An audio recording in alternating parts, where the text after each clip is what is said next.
Entonces, lo que es importante que la persona que persuade busque las necesidades y los deseos, que eso también ya platicamos sobre eso, no sé si hemos platicado, pero necesidades y deseos, y cómo nos damos cuenta que la persuasión tuvo éxito, porque la persuasión tiene un propósito, modificar la actitud o los pensamientos, las creencias, los sentimientos de una persona. Entonces, influenciamos para que actúe de otra manera. ¿Sí? Entonces, la persuasión es eso. Entonces, cuando nos preguntan qué medidas persuasivas sugeriría para que los trabajadores hubieran aceptado el proyecto, ustedes deben saber qué características tenía la empresa, quiénes son los trabajadores. No nos dicen cuántos, pero sí nos dicen a qué se dedican. Entonces, todo eso tenemos que ver. Entonces, cuando yo les pido en el examen, ustedes tal vez se enojen y me odien, no importa, que no me hablen de la persuasión en abstracto. Al principio sí yo digo, cuando se piden medidas persuasivas, tendría que decir que la persuasión es una medida, una práctica de influencia de un destinatario o de un destinador a un destinatario, considerando lo que necesita y lo que desea para modificar su actitud, partiendo de trabajar con sus emociones. Esto lo diría yo en mi examen futuro. Y entonces, ahora piensen con esto, díganme 4 formas de persuadir que podría haber utilizado el ingeniero o la ingeniera con sus trabajadores. ¿Sí? ¿Qué?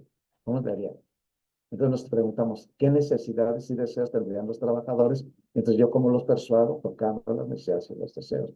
De esa manera se aprende la maestría, no haciendo exámenes por rutina. Sí, por eso les digo que cuando entregan el examen, yo a mis estudiantes en presencial les digo, si van a entregar algo de mala gana, mejor no entreguen nada y les pongo 10. ¿Sí? Pero toda la vida van a llevar un 10 que sabe que no merecieron. Pero yo se los pongo. Y el problema será de ustedes.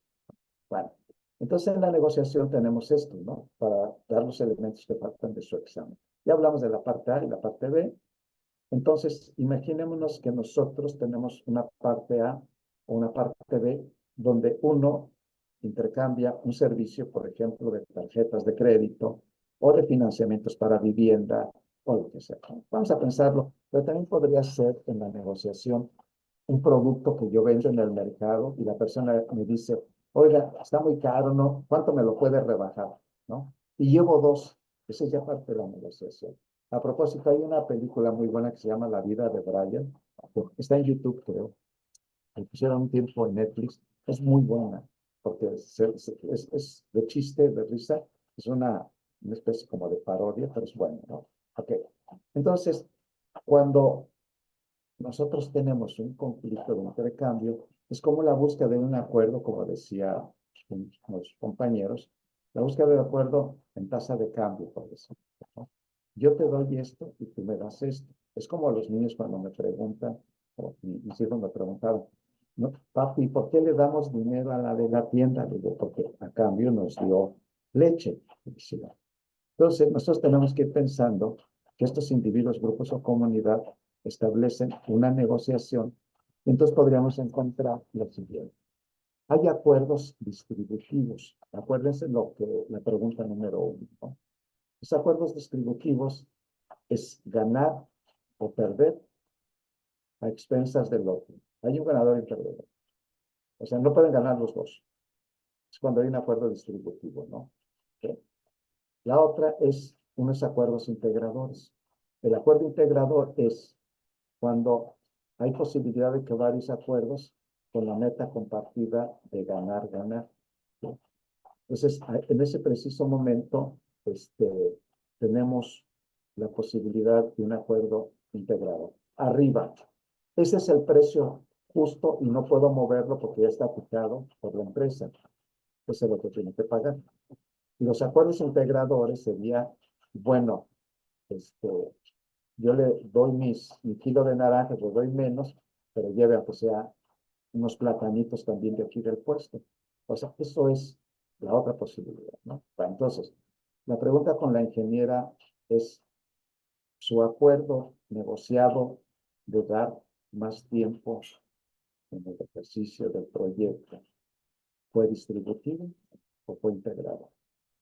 Perder, ganar, perder, o perder, ganar, o ganar, como decía Silvano, ¿no? Piensen.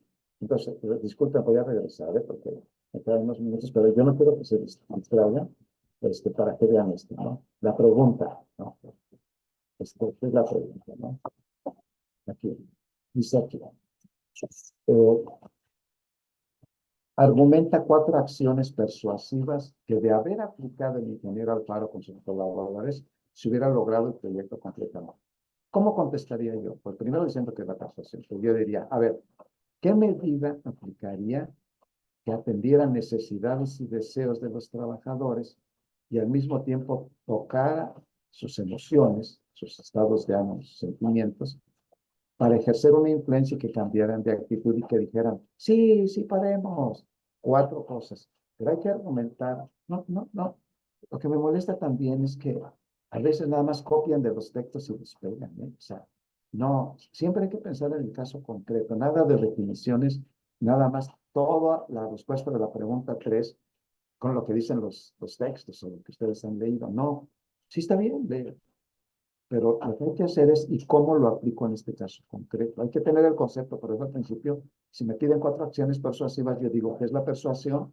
Y sobre ese concepto hay palabras claras que las podríamos subrayar, como lo hago yo presencialmente, que te digo, ahora díganme, en la primera medida, no se vayan a trabar, ¿eh? Ni Silvano, ni nadie, ni Domingo, ni nadie, ustedes, ni Janet, no, ni Karina, ¿no? O sea, pero en cada medida persuasiva la escribo y digo, a ver, ¿cuál necesidad, cuál deseo, cuál emoción estoy tocando con esto?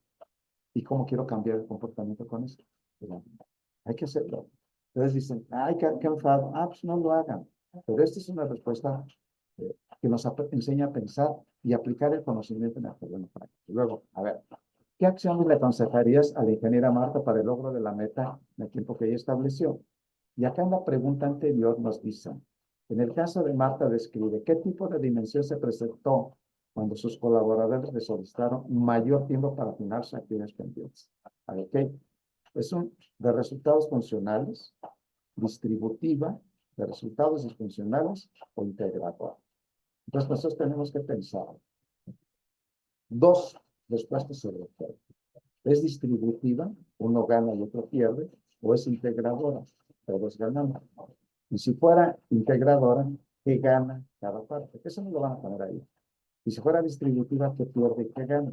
¿Sí?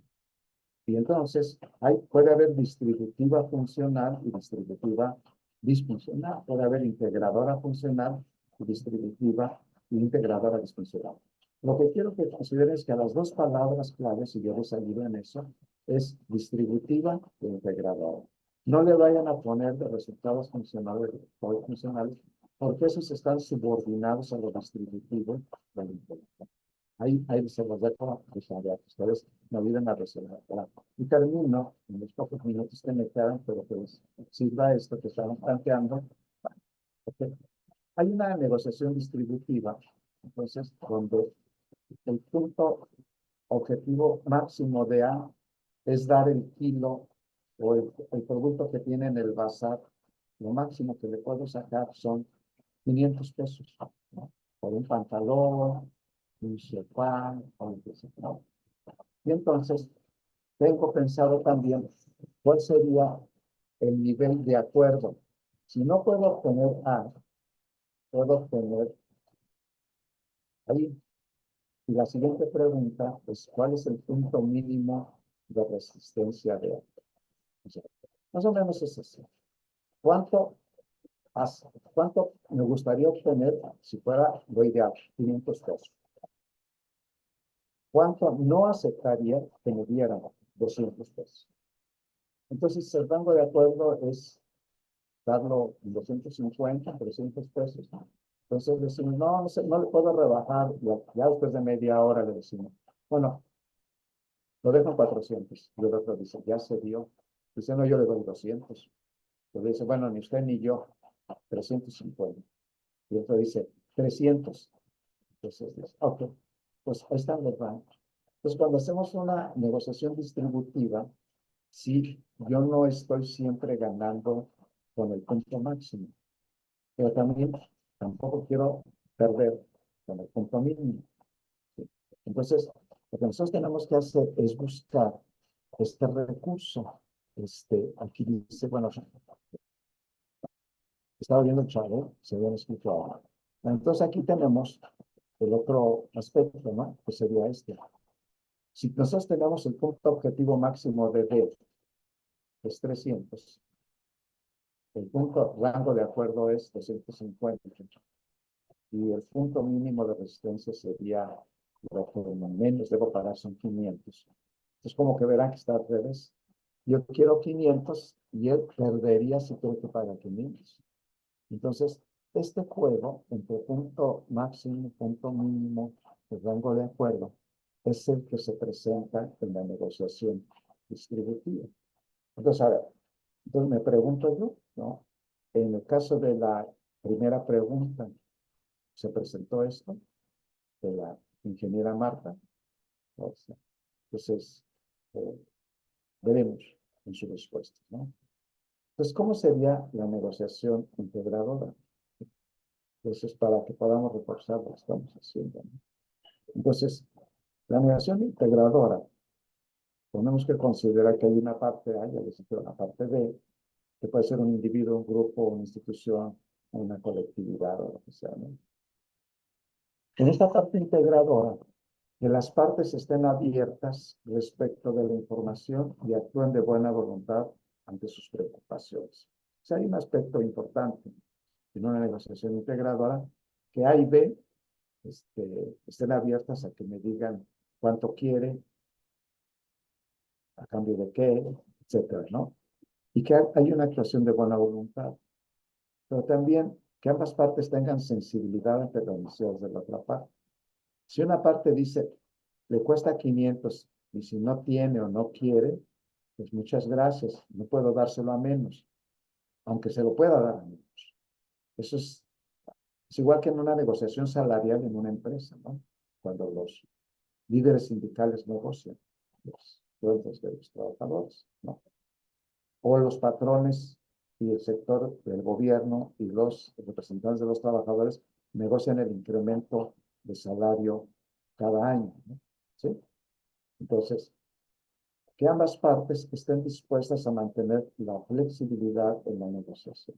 O sea, si vamos viendo las características, apertura y buena voluntad. Otra, pensar en el otro, o sea, empatía, las necesidades del otro. Y luego, la flexibilidad en la negociación. Si ya tienen eso, ya vamos de ganas, ¿no? Y finalmente, que cada una de las partes debe tener confianza en su contraparte, no pensar que me va a robar, no quiere que lleguemos a un acuerdo, hay que sinvergüenza. No, la otra persona debe decir, creo que, y no sé si a ustedes les ha pasado, hay personas que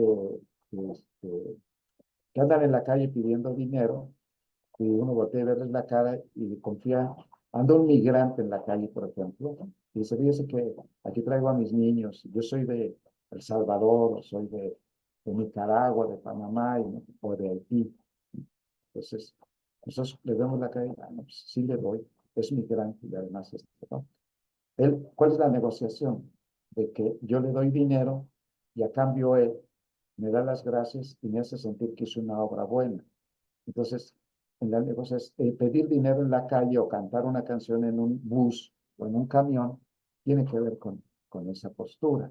Entonces, dice, sí, dice Silvano, que tiene buena información, dice, bueno, como cuando engañaron a Rusia con los acuerdos de Minsk, ¿no? ¿Sí?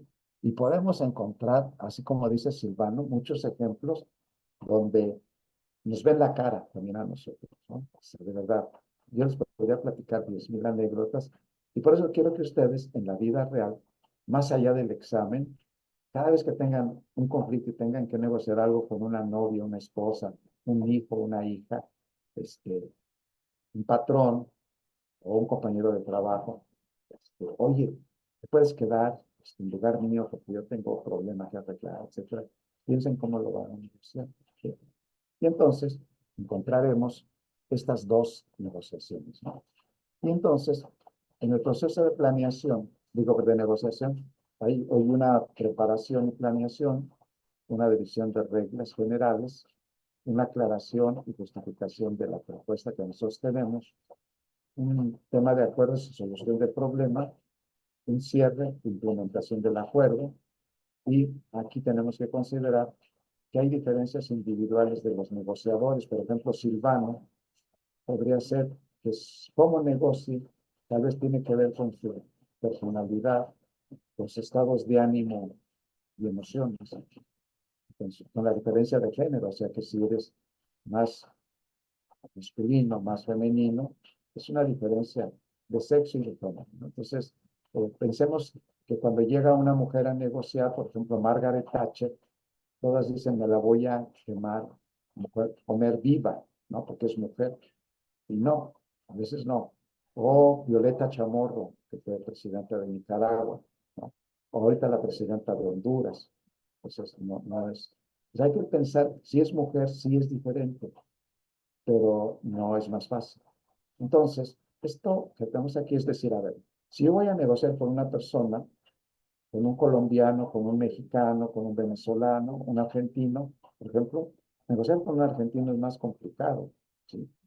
Porque tienen una identidad, tienen una personalidad, tienen ciertos estados de ánimo y diferencias, si es hombre o mujer argentina, ¿no? Por decir algo.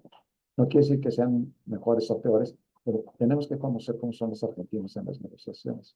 Porque a mí me ha tocado negociar con argentinos, ¿sí? Entonces les digo, con colombianos, con peruanos, con venezolanos, etc. ¿No? Bueno, entonces, aquí tenemos que, para cerrar, el mediador en un proceso de negociación no es ni A ni B, sino es un tercero neutral que facilita una solución negociada por medio del razonamiento y la persuasión y sugiere alternativas. Ese es un mediador, ¿no? Y por otro tenemos un árbitro. Es una tercera parte con autoridad para dictar un acuerdo. El arbitraje puede ser voluntario, solicitado por las partes, u obligatorio, impuesto a las partes por la fuerza de ley o un contrato. Piensen en el árbitro de un partido de fútbol, pero yo creo que más bien piensen, si conocen la historia de Salomón, del rey Salomón en la Biblia, cuando dos mujeres reclamaban que un niño era suyo y la otra decía, no, es mío. Entonces Salomón dijo, pues vamos a partir al niño en la mitad y cada quien se lleva una mitad del niño. Entonces una madre dijo, no, mejor que se quede ella con ella porque yo no quiero ver a mi hijo partido. Entonces dijo, entréguenle el hijo o el niño a esta madre. Ella es la madre de este hijo, ¿no? Entonces vean, Salomón es una tercera parte con autoridad para dictar un acuerdo, pártanlo a la mitad, ¿sí? El arbitraje no fue voluntario, sino obligatorio por las circunstancias. Entonces no fue un tercero neutral, fue un árbitro. Entonces ustedes tienen que pensar en un conflicto que hayan tenido. El conciliador es termino ya, un conciliador es un tercero de confianza que constituye un vínculo de comunicación informal entre el negociador y el oponente. Es un conciliador, es decir, voy a procurar que lleguen a un acuerdo sin que nadie se sienta mal, sin que nadie pierda. Yo le digo, mira, ¿y qué tal si aceptas esto? El otro, oye, el otro también quiere que tú cedas en esto. Eso es buscar el acuerdo, ¿no? Y la otra es el consultor. El consultor es un tercero capacitado e imparcial que trata de facilitar la solución de un problema por medio de la comunicación y el análisis auxiliado por el conocimiento de manejo de conflictos que tiene. O sea, alguna persona va y busca un consultor y decir, oye, tengo un problema con el banco, con Hacienda. Él es un consultor, ¿sí? Si van con un ministerio público, un juez, ¿sí? Ese es un árbitro. Y así. Entonces, ustedes quiero